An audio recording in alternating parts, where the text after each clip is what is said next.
What's going on, guys? I've been running the machine about 30 minutes. It's hot. It is 104 here where I live in South Louisiana. It hasn't rained in about a month and a half. Average temperature is about 100 for the last 5 days. But anyway, machine works really well. Thumb works great. I've picked up some logs that would probably, I don't know, 400 pounds. It got a little tippish because it is sharp, but it worked really well. The thumb works great. If you go slow, it's smooth. If you throttle it up and start running hard, it's gonna get jerky. And I could see where someone would tip this thing over. It's not that hard to do. And it's very, very possible to tip this thing over. I ran into some issues with it. Like I said, it's really hot here.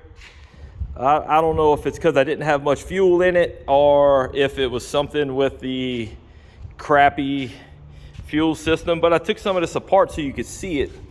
So this hose here comes out of the fuel tank. It ran into the fuel pump, and then it runs here to this funky Y, which goes to the carburetor and then goes back to an overflow.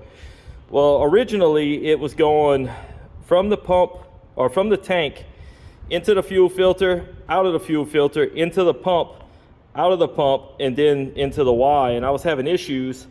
It turns out the banjo bolts were barely hand tight, so it was sucking air. I didn't know that. I was in the woods, I was moving trees, I was having issues. So I just went into the pump, out the pump, and into the carburetor, and it ran pretty good, but I don't know if I was low on fuel or if these hoses are really soft. They cannot take the heat. I'm gonna have to change this, and this whole area gets really hot.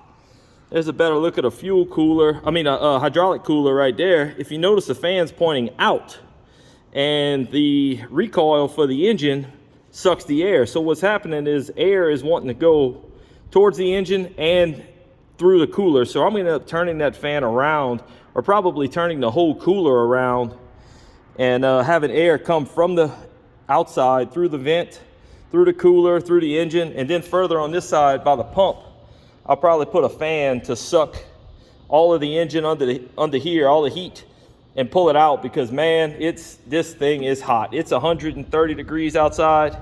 This thing's probably, if you touch it with your leg, it burns. It's bad. This exhaust is a horrible idea too, to have that much flex hose. You can see it's already starting to turn golden brown. It's got 25-30 minutes of runtime on it, and other than that, this thing tracks incredibly slow. I'm telling you, maybe a half a mile an hour. A toddler can probably crawl faster than this thing tracks. It is impossibly slow. If you got somewhere to go, you better put it on a trailer and carry it, because you're not tracking there. It's gonna take forever to get anywhere on this thing.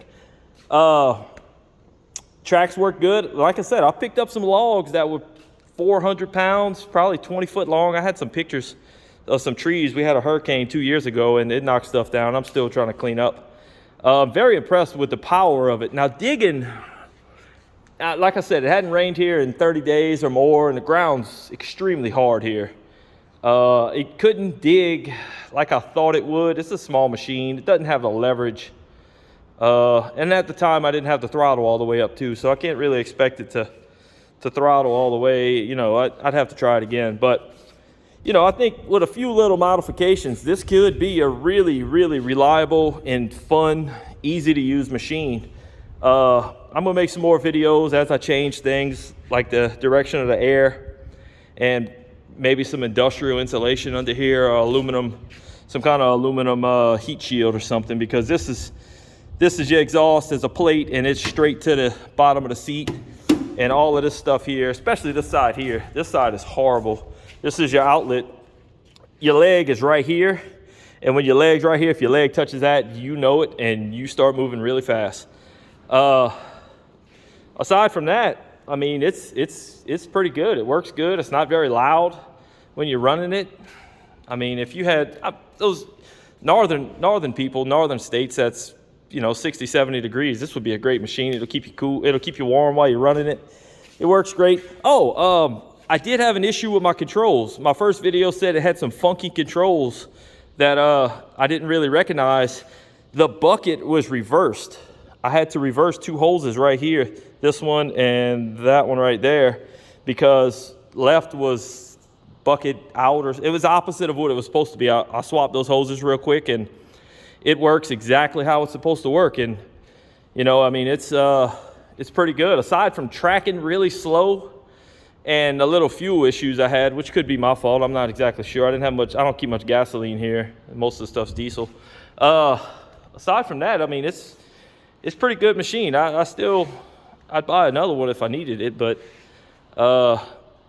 you know, keep it idle down and move real slow. It'll make you a good operator for sure, because it's very, very jerky. And you know, I just want to tell y'all how the first little 30 minutes went that I ran it. It worked pretty good. So I'll make some more videos, and when I start changing stuff, I'll make videos, and I'll post them back for y'all. Y'all take care.